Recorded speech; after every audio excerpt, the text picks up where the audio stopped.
जय हिंद। पिछले 2 वीडियो में हमने बात करा था कि लेटेंट हीट क्या होती है और लेटेंट हीट ऑफ फ्यूज़न क्या होती है। तो अगर आपने पहला वाला 2 वीडियो नहीं देखा है तो देख लीजिएगा।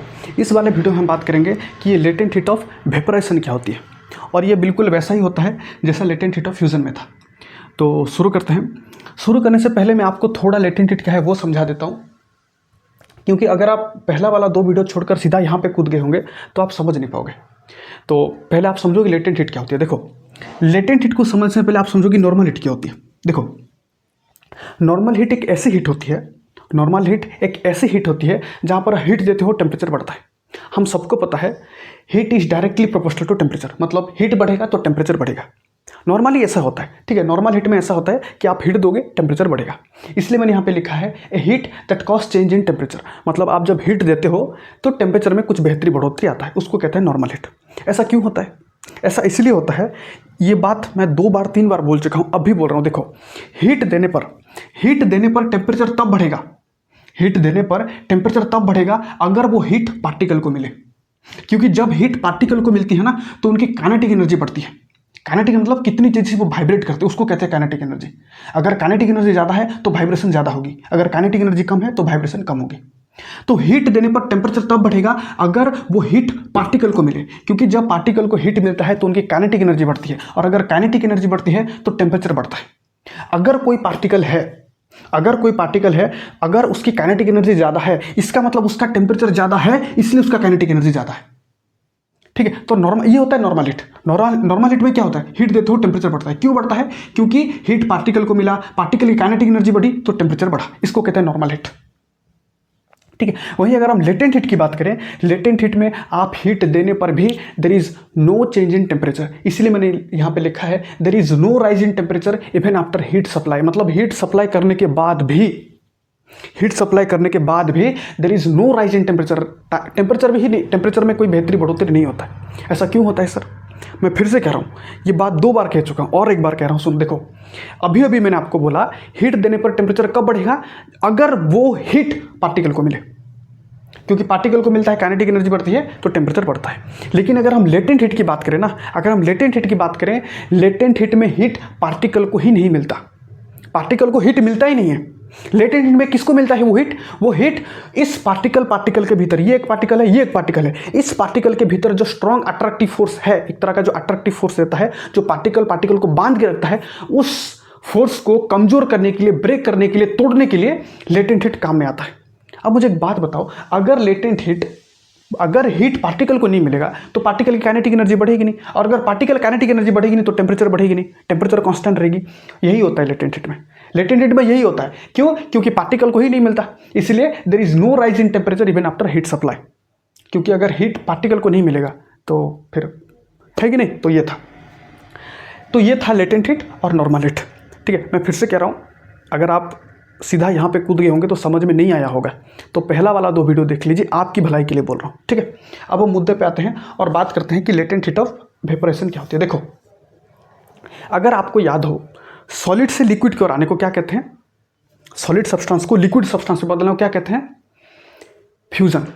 इसका और एक नाम है, इसको कहते हैं मेल्टिंग। ठीक है, ठीक उसी तरह कोई लिक्विड सब्सटेंस को गैसेस सब्सटेंस में बदलने के लिए क्या कहते हैं? वेपोराइजेशन। इसका और एक नाम है, उसको बॉइलिंग भी कहते हैं। तो अगर आप इसको लेटेंट हीट ऑफ वेपोराइजेशन कह रहे हो तो आप इसको लेटेंट हीट ऑफ बॉइलिंग भी कह सकते हो, कोई दिक्कत नहीं है। ठीक है, अब इसको प्रूव करने के लिए वही आप पानी वाला एग्जाम्पल लो, मतलब पानी वाला एग्जाम्पल लेकर आप इसको प्रूव करवा सकते हो एक्सपेरिमेंट की मदद से। देखो, ऐसा होता है, आपको सबसे पहले पानी लेना है, मतलब नॉर्मल पानी, जो पानी आप पीते हो, नहाते हो, गाड़ी धोते हो, तो वो वाला पानी लेना है। क्योंकि उसका टेम्परेचर नॉर्मल, मतलब रूम टेम्परेचर के आसपास रहता है, 20 डिग्री, 22 डिग्री, 25 डिग्री, 30 डिग्री के आसपास रहता है कि नहीं। तो सबसे पहले आपको क्या करना, आप सबसे पहले पानी को लो, बीकर में डालो।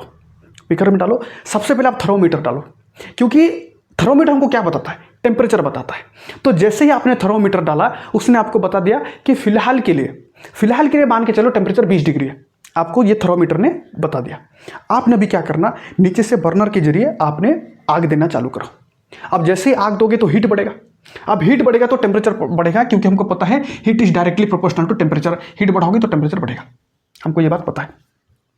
इसका मतलब अब जो पानी का टेम्परेचर जो 20 डिग्री था, हीट देने के बाद उसका टेम्परेचर बढ़ेगा और आपको पता कैसे चलेगा? आपको टेम्परेचर दिखा रहा है थर्मोमीटर कि अभी 20 डिग्री था, अभी 22 डिग्री हुआ, 30 डिग्री हुआ, 40, 50, 60, 70, 80, 90, 100। आपको कैसे पता लग रहा है? आपको थर्मोमीटर दिखा रहा है कि हीट बढ़ने के कारण टेम्परेचर बढ़ रहा है और वो टेम्परेचर का रीडिंग आपको थर्मोमीटर दिखा रहा है।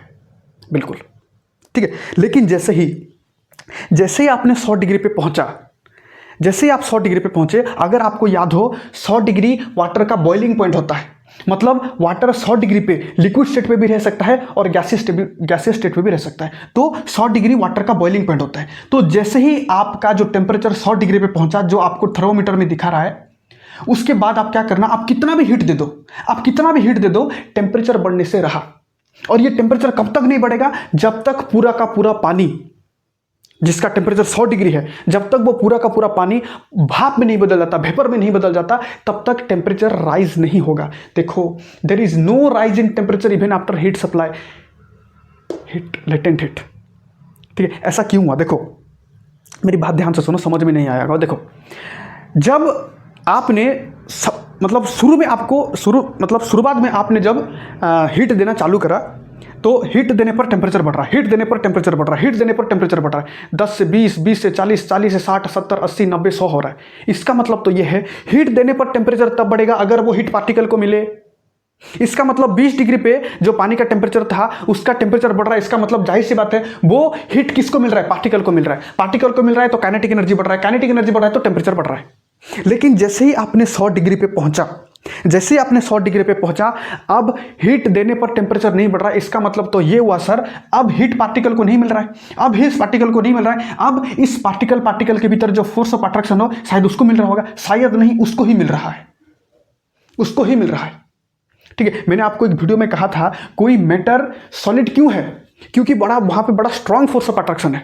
और कोई मैटर लिक्विड क्यों है? क्योंकि वहां पे फोर्स ऑफ अट्रैक्शन थोड़ा कमजोर है। और कोई मैटर गैसेस क्यों है? क्योंकि वहां पे फोर्स ऑफ अट्रैक्शन है ही नहीं, नेग्लिजिबल है। तो 100 डिग्री पे भाई लिक्विड क्या है? मतलब पानी क्या है? लिक्विड ही तो है। मतलब जाहिर सी बात है, वहां पे कुछ ना कुछ फोर्स ऑफ अट्रैक्शन होगा पार्टिकल के भीतर। तो 100 डिग्री पे जो हीट मिल रहा है वो लेटेंट हीट है। और वो लेटेंट हीट क्या करता है? उस पार्टिकल के भीतर जो स्ट्रांग फोर्स ऑफ अट्रैक्शन है, उसको कमजोर करता है, उसको ब्रेक करता है, उसको तोड़ता है। और जैसे ही फोर्स ऑफ अट्रैक्शन टूटा, कमजोर हुआ, सॉलिड मतलब लिक्विड किसमें बदला? वेपर में बदला। तो 100 डिग्री पे जो हीट मिलता है ना, वो नॉर्मल हीट नहीं होता है, वो लेटेंट हीट होता है। वो क्या करता है? वो फोर्स ऑफ अट्रैक्शन को तोड़ता है। समझ में आया? तो 100 डिग्री पे हमको क्या मिल रहा है? लेटेंट हीट मिल रहा है। समझ में आया मेरी बातें? देखो, इसीलिए मैंने यहां पे लिखा है लेटेंट हीट ऑफ वेपरेशन क्या होती है? It is the quantity of heat required. अरे भाई, आपने वो पानी को, आपने जब नीचे से आग दिया, कुछ ना कुछ आपने मतलब कुछ क्वांटिटी ऑफ हीट दिए होंगे ना जी। हीट का यूनिट क्या है? जूल है। तो कुछ यूनिट जूल आप दिए होंगे, 10 जूल, 15 जूल, 20 जूल, 25 जूल, कुछ ना कुछ आप हीट दिए होंगे, है कि नहीं? तो it is the quantity of heat required मतलब दरकार। इतने हीट हमको चाहिए, क्यों? टू कन्वर्ट, मतलब चेंज करने के लिए, liquid to vapour without change in temperature. इतने क्वांटिटी ऑफ हीट हमको चाहिए कन्वर्ट करने के लिए। किसको? लिक्विड को वेपर में कन्वर्ट के लिए विदाउट चेंज इन टेम्परेचर। ध्यान से देखो, लेटेंट हीट में पानी का टेम्परेचर कितना था? 100 डिग्री था। विदाउट चेंज इन टेम्परेचर, उसी 100 डिग्री में ही मतलब जो पानी था वो वेपर में चेंज हो गया, वो विदाउट चेंज इन टेम्परेचर। इसको कहते हैं लेटेंट हीट ऑफ वेपोराइजेशन। समझ में आया? अब ध्यान से सुनो, आपने बोला सर क्वांटिटी ऑफ हीट कितना? सर कितना क्वांटिटी ऑफ हीट, वो तो बताओ। देखो, ये बाय एक्सपेरिमेंट पता लगा, मैं नहीं बोल रहा, ये बाय एक्सपेरिमेंट की मदद से ये पता लगा है। अगर आपको 1 kg लिक्विड है, आपके पास 1 kg लिक्विड मतलब पानी की बात करते हैं, अगर आपके पास 1 kg पानी है, अगर आप उसको 1 kg गैस में बदलना चाहते हो, तो जब वो पानी 22.5 इंटू 10⁵ जूल्स, मतलब हीट का यूनिट क्या है? जूल है। जब 1 kg पानी इतना हीट लेगा अपने सिस्टम के अंदर, अपने आप के अंदर, तब वो किस में बदलेगा? लिक्विड में बदलेगा। ये भाई लिक्विड में बोल रहा हूं, तो वो गैसेस में बदलेगा। ये भाई एक्सपेरिमेंट पता लगा, मैं नहीं बोल रहा, ठीक है? तो अगर 1 kg पानी को 1 kg गैसेस में बदलना है ना, तो इतना हीट दे दो। इतना हीट जब 1 kg पानी लेगा, तो वो किस में बदलेगा? गैसेस, वेपर में बदल जाएगा, गैसेस में बदल जाएगा, स्टीम में बदल, जो कह सकते हो। ठीक है, तो इतना ही था लेटेंट हीट ऑफ वेपोराइजेशन। हो सकता है आपको समझ में ना आया हो, और एक बार देख लो। अगर मेरा वीडियो समझ में नहीं आ रहा है तो किसी और का वीडियो देख लो। मेरा मकसद है आपको समझाना, आप मुझसे समझो, किसी और से समझो, आप किताब पढ़ के समझो, कोई मसला नहीं है। आपको समझाना मेरा काम है। अगर आप मेरा वीडियो देख कर नहीं समझे कोई बात नहीं, आप किसी और का वीडियो देखो, ठीक है।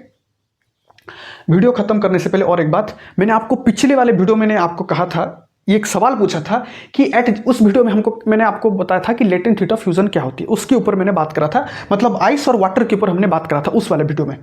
तो उस वाले वीडियो में आपको एक सवाल पूछा था कि at 0 degree temperature which have better cooling effect, ice या फिर वाटर। आप सबको पता होगा कि 0 डिग्री टेम्परेचर पे पानी लिक्विड स्टेट में भी रह सकता है और सॉलिड स्टेट में भी रह सकता है। तो 0 डिग्री टेम्परेचर पे कौन ज्यादा बेटर कूलिंग इफेक्ट करेगा, पानी या आइस, पानी या आइस, ठीक है। तो अगर आप मुझसे ये सवाल, मतलब इस सवाल का जवाब अगर आप लोग ये देते हो कि क्योंकि सर दोनों 0 डिग्री पे हैं, क्योंकि दोनों 0 डिग्री पे हैं आइस और वाटर, तो हमको लगता है दोनों बराबर कूलिंग इफेक्ट देंगे। अगर आप ये सवाल, मतलब ये जवाब दे रहे हैं ना, तो मैं कहता हूं आपका कंसेप्ट क्लियर नहीं हुआ। आपका कंसेप्ट क्लियर नहीं हुआ। क्यों? क्योंकि उस वाले वीडियो में आपको कहा था, अगर आइस को, मतलब अगर 1 केजी आइस मान के चलो, अगर 1 केजी आइस को 1 केजी पानी में बदलना है, 1 केजी आइस को 1 केजी पानी में बदलना है ना, तो उसको 3.34 इंटू 10⁵ जूल्स ऑफ हीट लेना पड़ेगा अपने सिस्टम के अंदर, अपने आप के अंदर। जब इतना वो लेगा हीट, तब वो क्या करेगा, वाटर में बदलेगा। मुझे एक बात बताओ, मान के चलो आपने 1 केजी आइस को अपने कमरे के अंदर रखा है, अब उसको पानी बदलना है, तो उसको क्या चाहिए, 3.34 इंटू 10⁵ जूल्स ऑफ हीट चाहिए। कहां से लेगा? अरे भाई 1 केजी आइस को आप नीचे से आग दे रहे हो, तो वो चलो ठीक है, उसको वो उस आग से वो क्या करा, 3.34 इंटू 10⁵ हीट 10⁵ हीट वो ले लिया।